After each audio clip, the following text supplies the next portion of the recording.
وعلى أشرف الأنبياء والمرسلين وعلى آله وصحبه أجمعين. وقال رب اشرح لي صدري ويسر لي أمري واحلل عقدة من لساني يفقهوا قولي. رب يسر ولا تعسر وبتمم بخير.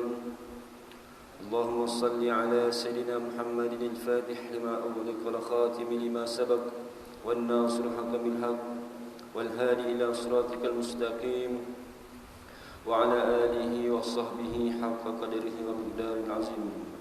Amma ba'd. Yang saya hormati Tuan Imam, Tuan Bilal, pengurusi serta ahli jawatan bahasa Masjid Taman Sekuang, tuan-tuan haji, tuan-tuan para jemaah sekalian, mudah-mudahan pada hari ini kita dirahmati oleh Allah Subhanahu wa taala insya-Allah. Lebih-lebih lagi pada hari Jumaat, hari yang penuh barakah,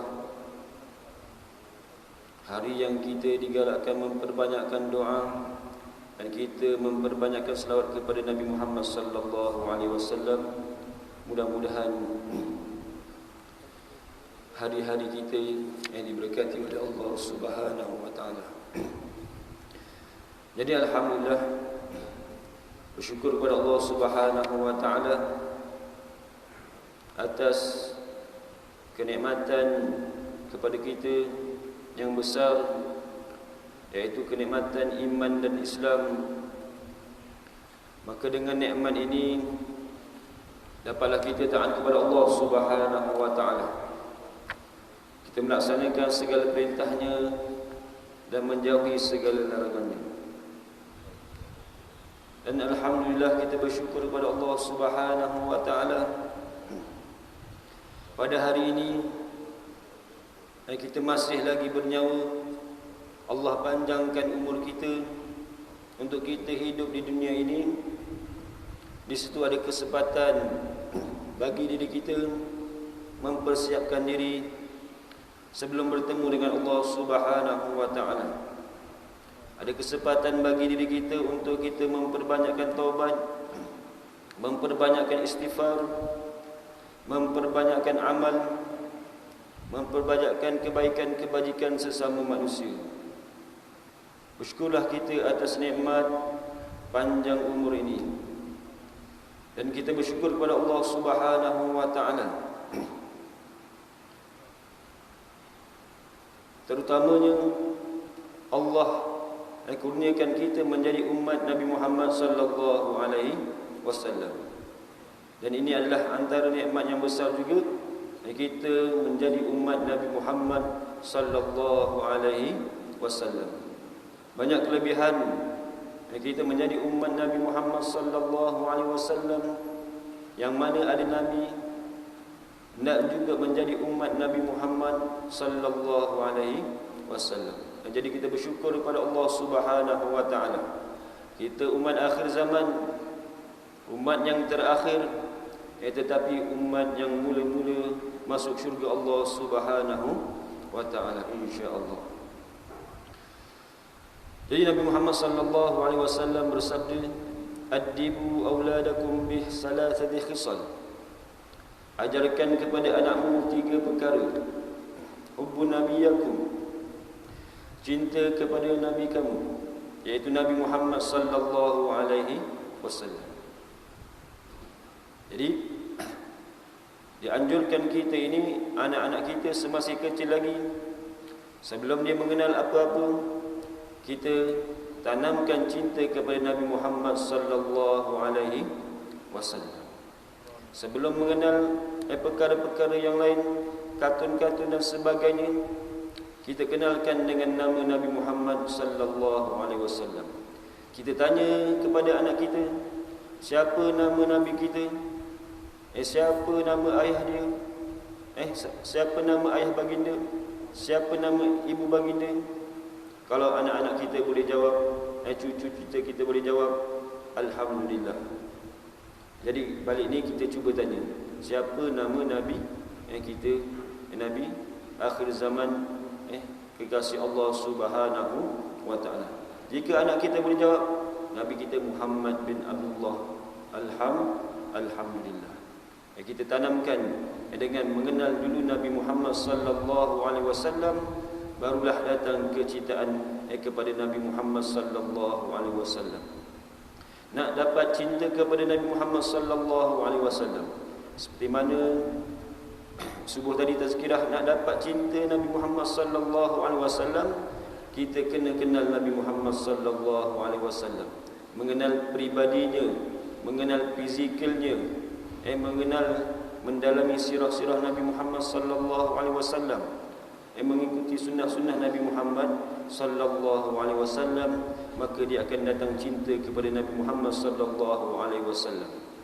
Kita mengenalkan, kita memasukkan apa-apa sahaja berkaitan dengan Nabi Muhammad sallallahu alaihi wasallam dalam fikiran kita, supaya kita kenal lebih mendalam kepada Nabi Muhammad sallallahu alaihi wasallam. Balik rumah cuba kita cek, kita lihat kitab-kitab di rumah kita, adakah ada kitab yang berkaitan dengan Nabi Muhammad sallallahu alaihi wasallam, sirah Nabi Muhammad sallallahu alaihi wasallam. Antara yang kita kena mendalami kitab antaranya Asy-Syama'il Muhammadiyah. Begitu juga sirah-sirah yang lain, buku-buku sirah, kitab sirah yang ditulis para ulama, pastikan ada di rumah kita. Bukan untuk kita sahaja, bahkan untuk zuriat keturunan kita mengenal Nabi Muhammad sallallahu alaihi wasallam, dan akhirnya datang cinta kepada Nabi Muhammad sallallahu alaihi wasallam, dan dengan cinta kepada Nabi Muhammad sallallahu alaihi wasallam membawa cinta kepada Allah Subhanahu wa taala. Dan yang keduanya, Nabi berpesan, ajarkan anak kamu hubbu ahli baiti, cinta kepada ahli bait Rasulullah sallallahu alaihi wasallam, keluarga ahli bait Rasulullah sallallahu alaihi wasallam. Kita cuba kenal, kita cinta kepada mereka. Dan yang ketiganya, qiraatul Quran, dan ajarkan anak-anak kamu membaca Al-Quran. Ini pesan Nabi Muhammad sallallahu alaihi wasallam tentang tiga perkara. Tanamkan kepada cinta Nabi Muhammad sallallahu alaihi wasallam dan cinta kepada ahli keluarganya, dan suruh anak-anak kita, didik anak-anak kita belajar membaca Al-Quran. Sebab apa? Dalam hadis Nabi Muhammad sallallahu alaihi wasallam yang lain, Nabi bersabda, khairukum man ta'allama al-Quran wa 'allamahu. Sebaik-baik kamu orang yang belajar Al-Quran dan orang yang mengajarkan Al-Quran. Mudah-mudahan kita termasuk dalam golongan yang terbaik, iaitu orang yang sentiasa belajar Al-Quran ataupun kita mengajarkan Al-Quran. Daripada Allah At-Tahaki, dia berkata, khamsun hunna min dawa'il qalbi, mujalasus salihin wa qira'atul Quran wa ikhla'ul batin wa qiyamul lail wa tadarru' inda as-sabah. Yang bermaksud 5 perkara ubat penawar hati. 5 perkara ubat penawar hati yang boleh bagi kita bahagia. Antaranya ada 5 perkara. Bergaul campur dengan orang-orang soleh dan sentiasa bersama para alim ulama. Penawar hati ini boleh kita dapat dengan kita bersama dengan orang-orang soleh. Melihat ulama boleh menyebabkan hati kita terubat. Kita cari ulama, ulama datang ke tempat kita, ke keluar, kita cari, dengan duduk dalam majlis ilmu, kita lihat ulama tersebut, boleh mengubati hati kita. Bergaul, di samping itu kita bergaul.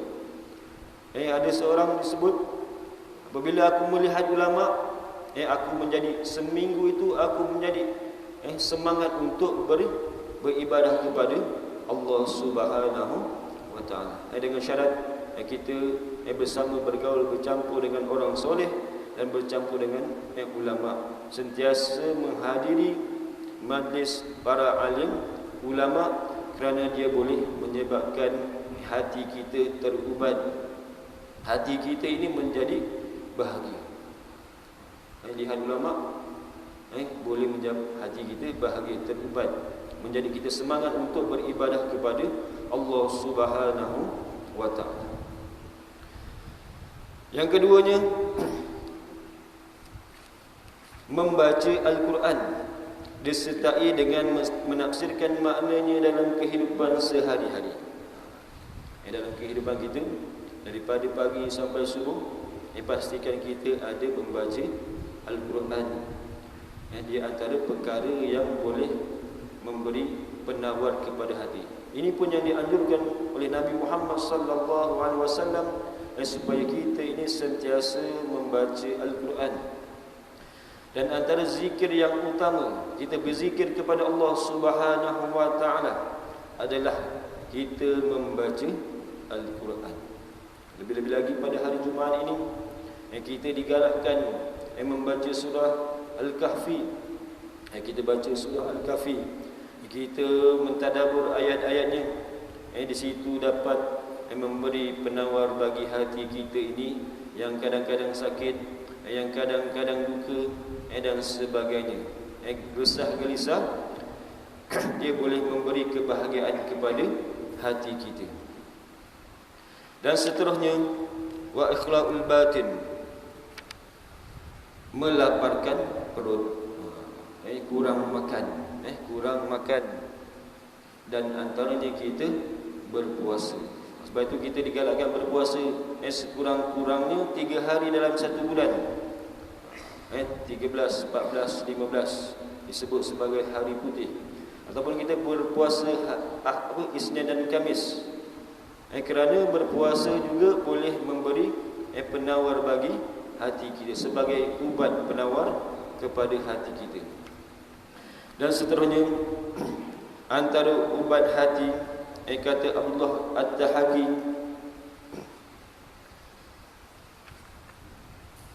wa qiyamul lail wa tadarru' inda as-subah. Bangun malam, berqiyamul lail, bersujud kepada Allah Subhanahu wa taala di waktu menjelang subuh. Di waktu menjelang subuh, kita berqiyamul lail, bermunajat kepada Allah Subhanahu wa taala. Perkara ini boleh menyebabkan hati kita terubat. Hati kita ini banyak kotor, banyak sakitnya, boleh menyebabkan hati kita ini terubat. Hati kita ini keras dan sebagainya, dia boleh melembutkan hati kita. Jadi ini antara 5 perkara yang boleh menyebabkan hati kita terubat. Cuba kalau kita lihat bagaimana hubungan kita dengan Al-Quran. Bagaimana hubungan kita dengan Al-Quran? Adakah kita membaca Al-Quran pada setiap hari? Adakah kita mentadabburkan Al-Quran? Adakah ayat atau surah yang untuk kita khatamkan? Sekurang-kurangnya kita ada dalam dengan Al-Quran ini perkara yang kita baca untuk kita khatamkan, ayat Al-Quran atau surah Al-Quran yang kita untuk tadabburkan. Ada surah Al-Quran yang kita amalkan. Contoh Suratul Muluk, sebelum tidur kita amalkan membaca Suratul Muluk, kerana dia boleh menyebabkan kita selamat daripada siksaan kubur, fitnah kubur. Pada waktu pagi, contohnya kita membaca Suratul Yasin, Suratul Waqiah dan sebagainya. Itu antara surah yang kita amalkan dalam kehidupan kita. Ada 3 perkara. Surah Al-Quran yang kita baca untuk kita khatamkan, ayat Al-Quran ataupun surah Al-Quran yang kita tadabburkan, ataupun ayat Al-Quran dan surah Al-Quran yang kita amalkan pada setiap hari kita. Jadi itu adalah zikir kepada Allah Subhanahu wa taala, dan antara ubat penawar hati yang kuat kepada kita. Kita ini selalu membaca Al-Quran. Dan seterusnya, Nabi Muhammad sallallahu alaihi wasallam bersabda, "Iqra'ul Quran fa inna ya'ti yaumal qiyamah syafi'an li ashabihi." Bacalah Al-Quran, kerana Al-Quran akan datang pada hari kiamat memberi syafaat kepada para pembacanya, yang menjadikan Al-Quran ini sebagai sahabatnya, yang sentiasa membaca Al-Quran, yang di waktu paginya, di waktu malamnya, di waktu rehatnya, yang sentiasa membaca Al-Quran. Sebab apa? Itu antara Nabi Muhammad sallallahu alaihi wasallam galakkan kepada kita supaya kita daripada kecil lagi mengajar anak-anak membaca Al-Quran. Bukan dah besar, daripada kecil lagi, supaya apabila umur kita meningkat remaja, kita terbiasa dengan Al-Quran. Masuk umur dewasa, kita dah faham sikit-sikit berkaitan dengan makna-makna ataupun terjemahan ataupun tadabbur daripada ayat Al-Quran. Contohnya daripada surah-surah yang lazim kita baca, contohnya juzul Amma ataupun daripada surah Duha ke bawah tu, kita dah faham makna-maknanya. Surah Al-Ikhlas yang selalu kita baca, kita dah tahu maknanya, kita dah tadabburkan maknanya. Suratul Falaq kita tahu maknanya. Suratul Nas kita tahu maknanya. Surah Al-Kafirun kita tahu maknanya. Dan surah-surah lazim yang kita patut tahu maknanya dan kita tadabburkan maknanya supaya menjadi ubat penawar bagi hati kita yang sentiasa resah gelisah, tidak bahagia. Sebab apa? Antara nak bahagia menuju jalan kepada Allah Subhanahu wa taala, untuk menuju kepada syurga Allah Subhanahu wa taala, bahagia di dunia dengan kita membaca Al-Quran dan kita tadabburkan ayat-ayatnya. Disebut dalam hadis marfu', salatul khisal turisul qaswatal qalb, hubbut ta'am wa hubbun naum wa hubbur raha. Yang bermaksud 3 perkara akan menjadikan hati keras. Tadi yang boleh bagi ubat hati kita, kita baca Al-Quran, kita bersama dengan orang soleh, kita berlapar berpuasa, kita solat di waktu malam, berqiyamul lail, beristighfar di waktu qiyamul lail, dia boleh melembutkan hati, memberi penawar bagi hati. Tetapi ada 3 perkara akan menjadi hati keras. Yang kita tahu maksiat boleh keraskan hati. Memang maksiat ni boleh mengeraskan hati, bahkan menjadikan hati kita kotor. Tetapi ada 3 perkara akan menjadi hati keras, iaitu hubbut ta'am, suka makan, maknanya sentiasa kenyang, terlalu kenyang. Iaitu Nabi Muhammad sallallahu alaihi wasallam dalam sunnah, cara baginda makan, Nabi makan berhenti sebelum kenyang. Suka makan, suka tidur, tidur berlebih-lebihan menjadikan hati keras dan suka berehat. Jadi ini antara perkara yang menyebabkan keras hati. Bila hati keras, tidak ada rasa takut kepada Allah Subhanahu wa taala. Tidak ada rasa syok, zuk bila mendengar ayat-ayat Al-Quran. Tidak ada rasa takut bila pergi menziarahi kubur. Kita dah berada di kubur dah, berada di kubur, tetapi tidak rasa insaf. Disebabkan apa? Hati yang keras. Dalam surah At-Takasur disebutkan, Allah berfirman, Alhaakumut takasur, kamu dilalaikan. Alhaakumut takasur, dengan bermegah-megah, mencari yang banyak. Takasur mencari yang banyak, bermegah-megah. Hatta zurtumul maqabir, sehingga menziarahi kubur.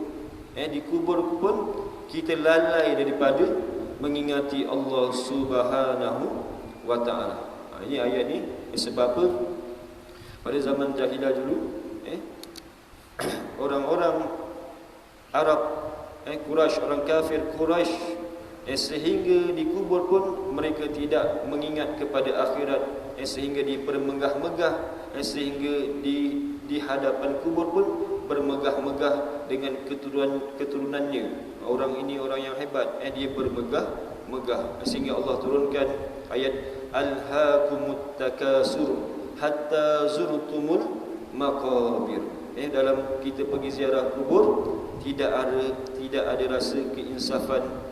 Itu tanda kerasnya hati kita. Na'udzubillah min zalik. Mudah-mudahan Allah lembutkan hati kita. Allah jadikan hati kita ini rasa tawadhu, khudu' apabila kita membaca ayat-ayat Allah Subhanahu wa taala. Kalau kita lihat sahabat-sahabat Nabi Muhammad sallallahu alaihi wasallam, Sayyidina Uthman bila membaca Al-Quran menangis.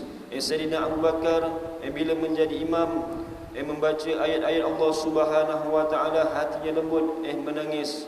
Dan Sayyidina Umar sampai sakit apabila membaca ayat-ayat Allah Subhanahu wa taala. Disebabkan apa? Takut dengan ayat-ayat azab, ayat-ayat kiamat.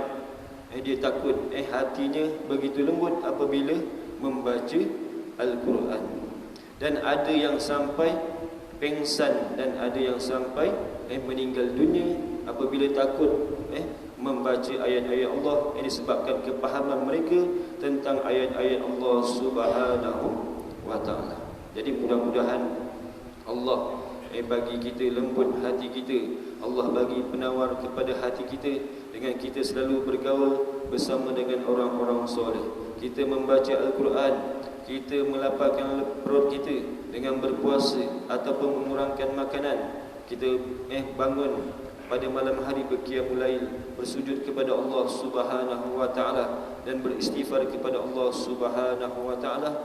Itu antara cara kita melembutkan hati kita. Sebab apa? Jika baik hati, baiklah keseluruhannya. Jika rosak hati kita, rosaklah keseluruhannya. Jadi mudah-mudahan pada hari ini, pada hari Jumaat, kita memperbanyakkan selawat kepada Nabi Muhammad sallallahu alaihi wasallam. Kita beristighfar kepada Allah Subhanahu wa taala. Kita berdoa kepada Allah Subhanahu wa taala kerana hari ini doa-doa ini mustajabkan oleh Allah Subhanahu wa taala. Jadi pada hari ini saya mohon ampun dan maaf apa yang saya sampaikan terkasar bahasa dan sebagainya. Yang baik itu datang daripada Allah Subhanahu wa taala, yang lemah daripada kesalahan diri saya sendiri. Aqulu qauli hadza wa astaghfirullah li wa lakum. Wassalamualaikum warahmatullahi wabarakatuh. A'udzu billahi samii 'alim minasyaitonir rajim. Bismillahirrahmanirrahim. Alhamdulillahi rabbil alamin wassalatu wassalamu ala asyrafil anbiya'i wal mursalin wa ala alihi wa sahbihi ajma'in. Allahumma ij'alna minal ladzina yastami'una al-qawla fayattabi'una ahsanah. Allahumma arzuqna fahman nabiyyin wa hifzal mursalin wa ilhamal malaikatil muqarrabin fi 'afiyati ya arhamar rahimin. Allahumma arzuqna mutaba'atan Nabi Muhammadin sallallahu alaihi wasallam awalan wa akhiran wa zahiran wa batinan wa qawlan wa fi'lan wa ibadatan wa amalan salihan. Sallallahu ala sayyidina Muhammad wa ala alihi wa sahbihi wa sallam. Walhamdulillahi rabbil alamin. Taqabbalallahu minkum.